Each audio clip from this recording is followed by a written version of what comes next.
प्रिय विद्यार्थियों, स्वागत है आप सभी का ओपी मौर्य सर यूट्यूब के इस चैनल पर। आप लोग देखें, आज सम का ये दो क्वेश्चन है, बहुत ही महत्वपूर्ण क्वेश्चन है परीक्षा के दृष्टिकोण से। आप लोग देखें ये पहला क्वेश्चन कैसे हल होगा। ध्यान दें, पहला क्वेश्चन, शंख के आकार का एक तंबू 10 मीटर ऊंचा है और उसके आधार की त्रिज्या 24 मीटर है।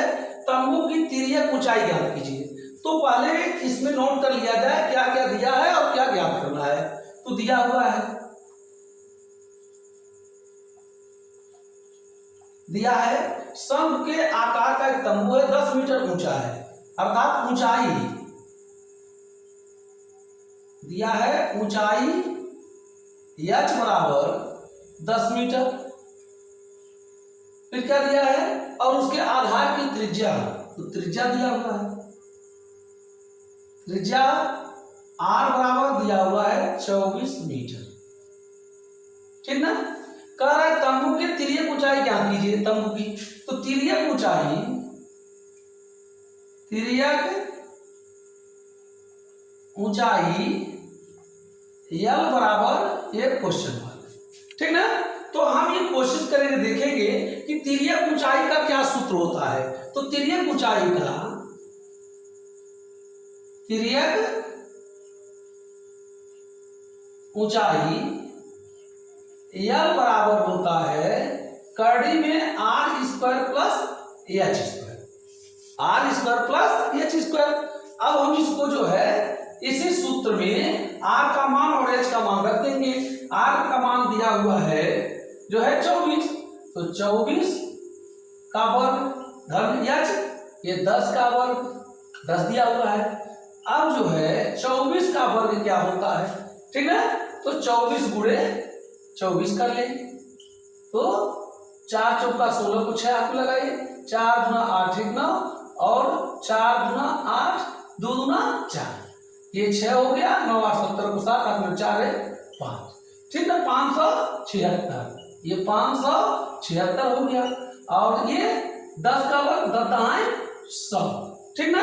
अब क्या हो जाएगा, ये करड़ी में 576 और 100 कितना होगा, 676 हो जाएगा। अब ये 676 का वर्गमूल निकालेंगे।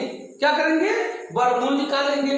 676 का वर्गमूल निकालेंगे तो देखेंगे इधर से ये जो वर्गमूल का तरीका, यहां देखेंगे, यहां 2 अगर यहां लिखते हैं तो यहां भी 2 दूना 4, अब 4 6 में से 4 गया 2, ये 76 पूरा उतर जाएगा, 2 यहाँ उतर जाएगा, 2 2 4। अब क्या लिखे, यहाँ अगर 6 लिखते हैं तो यहाँ भी 6 लिखेंगे। तो 6 के 36 को 6 हाथ में लगा 3 और 6 24 24 3 27, ये कट गया। ये कितने का वर्ग है, 26 का वर्ग है। कितने का वर्ग है, 26 का। इसको हम करड़ी के अंदर 26 गुणे 26 लिख दें। ये हम 676 का जब वर्गमूल निकाले हैं तो 26 आया है, अर्थात जो 676 कितने का वर्ग है, 26 का। तो 26 गुणे 26 लिख लें। अब ये एक बाहर निकल जाएगा, ये 26, एक जोड़े में से एक निकलेगा 26, ये मीटर में या भी मीटर होगा, ये 26 मीटर। ये तिर्यक ऊंचाई जो होगी कितनी होगी, 26 मीटर होगी। यही आंसर हो गया। ठीक ना। ये आपका पहला क्वेश्चन का ये आंसर है। क्या करेंगे, दिया है, क्या क्या दिया है, ऊंचाई दिया है 10 मीटर और त्रिज्या दिया है 24 मीटर। कह रहा तिर्यक ऊंचाई ज्ञात करना है। तिर्यक ऊंचाई पूछ रहा है, तिर्यक ऊंचाई बराबर क्वेश्चन मार्क। तिर्यक ऊंचाई बराबर होता है करड़ी में r square plus h square. ठीक ना। इसका सूत्र आप लिख लेंगे, सूत्र में इसको पिरो देंगे। तो 24 का वर्ग 10 का वर्ग, 10 का वर्ग 100 और 24 का वर्ग 576 और 24 का वर्ग और 100 का वर्ग जोड़ेंगे 676। ये कितने का वर्ग है, 26 का। तो 26 गुणे 26 लिख लेंगे, ये बाहर निकालेंगे, 26 मीटर हो गया। ये क्वेश्चन का ये आंसर है। इस तरह से ये हल होगा। ठीक ना। अब हम दूसरा क्वेश्चन लगा रहे हैं, ध्यान दें। दूसरा क्वेश्चन देखें आप लोग। ये दूसरे क्वेश्चन में देखना है क्या क्या दिया हुआ है। दूसरा क्वेश्चन, एक शंख का वक्र पृष्ठीय क्षेत्रफल ठीक ना। दिया हुआ कितना दिया है, वक्र पृष्ठीय क्षेत्रफल, ठीक ना, बराबर कितना दिया है 308 सेंटीमीटर पर स्क्वायर, ठीक ना। और इसकी तिर्यक ऊंचाई 14 सेंटीमीटर, तिर्यक ऊंचाई, तिर्यक ऊंचाई यह बराबर दिया है 14 सेंटीमीटर। क्या पूछ रहा है, इसके आधार की त्रिज्या, आधार की त्रिज्या बराबर क्वेश्चन मार्क।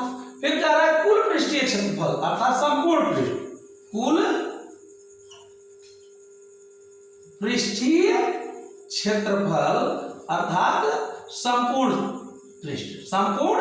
पृष्ठ बराबर क्वेश्चन मार्क, ठीक ना। अब हम यहां से पहले आधार की त्रिज्या निकालेंगे। क्या निकालेंगे, आधार की त्रिज्या निकालेंगे।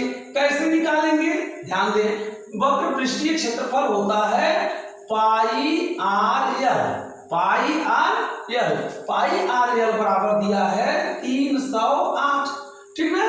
तो इसमें ये दिया हुआ एल का मान दिया, तो एल का मान इसमें रख दिया जाए। ध्यान दीजिए, अब जो है पाई गुणे आर गुणे एल का मान दिया है 14 बराबर 308, आर बराबर क्या होगा 308 बटे पाई गुणे एल का मान दिया 14, तो नीचे आएगा 14, ठीक ना। अब आर बराबर कितना हो जाएगा 308 बटे 22 बटे 7 लिख देंगे इसका, और गुणे जो है 14, ठीक ना।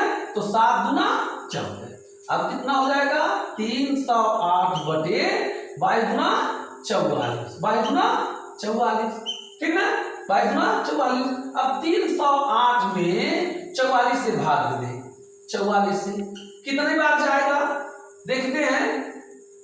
अगर 2 बार देखते हैं तो 2 दूना 4, 2 चौक 8 और 2 चौक 8, बहुत कम है। 6